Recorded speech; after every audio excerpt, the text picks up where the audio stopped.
Hey, y'all, picture Thesa late night in downtown Atlanta, the kind where the city hums with secrets and a 50-story glass tower looms over everything, all shiny and cold, like it's daring you to dream bigger than you're allowed.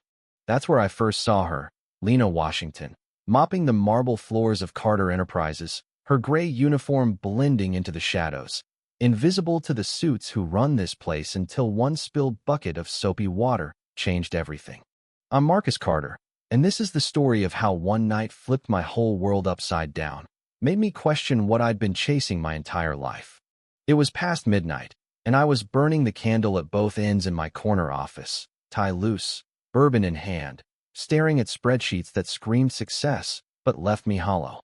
Lena was out there, humming This Little Light of Mine, so softly it barely reached me, her mop moving in slow, steady circles, like she was painting a masterpiece nobody would ever see.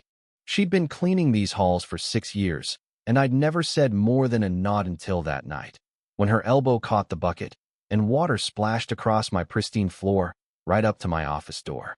I pushed it open, ready to grumble, but there she was, on her knees, scrubbing like her life depended on it, her face flushed with panic. "I'm so sorry, Mr. Carter," she stammered, not daring to look up. I don't know what hit me. Maybe it was the exhaustion. Maybe it was the bourbon, but I looked at her, really looked at her, and said something I never planned. "I'd give it all up, Lena, for one night with you." The words hung there, heavy, like I'd dropped a bomb in the quiet. Her hands froze, the rag dripping onto the floor, and when she finally looked up, her eyes were wide, confused, maybe a little scared. "You don't mean that," she whispered, grabbing her cart and bolting for the service elevator. I stood there, heart pounding, wondering what the hell I'd just done. Why'd I say it? I didn't know her, not really, but something about her, about the way she carried herself, like she was holding up the weight of the world and still humming that hymn, made me feel like I was the one who'd been invisible all along. The next night, I waited for her. Couldn't help it. She came in, same uniform, same cart, but her shoulders were tense, like she was bracing for a fight. I caught her outside my office, tried to apologize. "Lena, about last night, I wasn't drunk, I swear. I meant it, but not the way you think." She laughed, sharp and bitter. "With respect, Mr. Carter, you don't know me. You don't know what it's like to scrape by, to choose between groceries and rent, to raise a kid alone." I leaned forward, desperate to bridge the gap. "Then tell me, please." And she did. She told me about her son, Jamal, 12 years old, smart as a whip, always sketching in his notebook. She talked about their one-bedroom apartment in Vine City, how she sleeps on a pull-out couch so he can have his own space, how she works 2 jobs to keep the lights on. I listened, really listened, and for the first time in years, I felt something real, something that wasn't stocks or contracts or boardroom politics. Weeks went by, and I started showing up at her place not with fancy gifts, but with stuff they needed: groceries, sketch pads for Jamal, a soccer ball that made his eyes light up.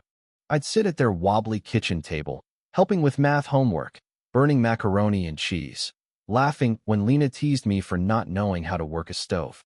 "You run a billion-dollar company, and you can't boil pasta?" she'd say, shaking her head. But her smile was warm, like she was starting to see me too. One Sunday, I went with them to their little church in West End, nothing like the cathedral I grew up with, peeling paint, worn hymnals, but so much heart it made my chest ache. I stood there, singing Amazing Grace, off-key, feeling like I'd found something I didn't even know I was missing. But the world doesn't let stories like ours stay quiet. Whispers started at Carter Enterprises, secretaries by the coffee machine, security guards in the break room. "He's slumming it with the cleaning lady." They'd sneer, thinking I couldn't hear.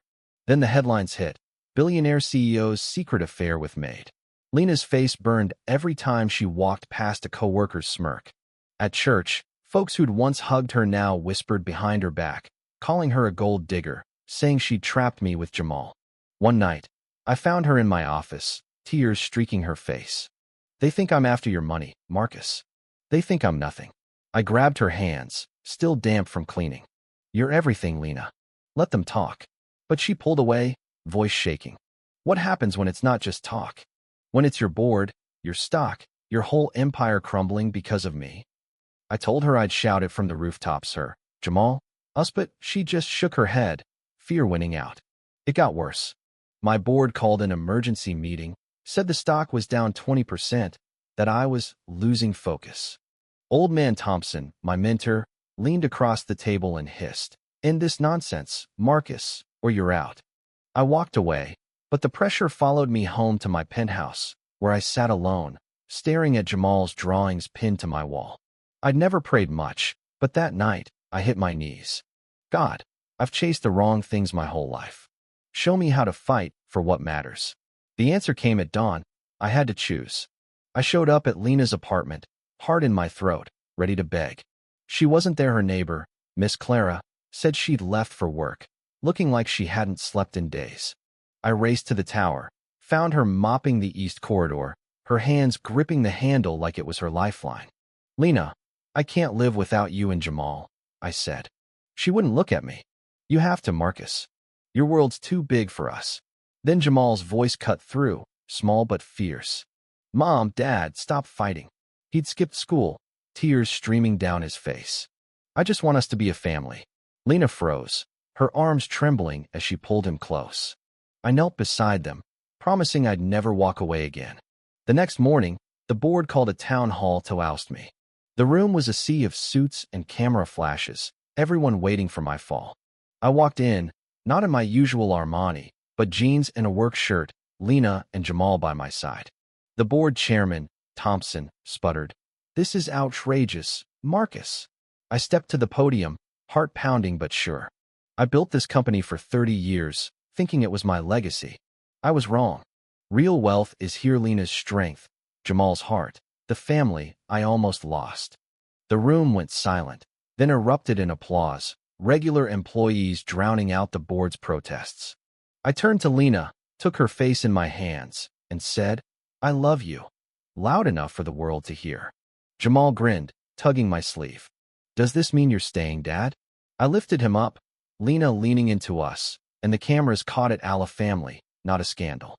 I resigned that day, walked away from the tower for good. We moved into a modest house in Lena's neighborhood, trading marble floors for creaky ones,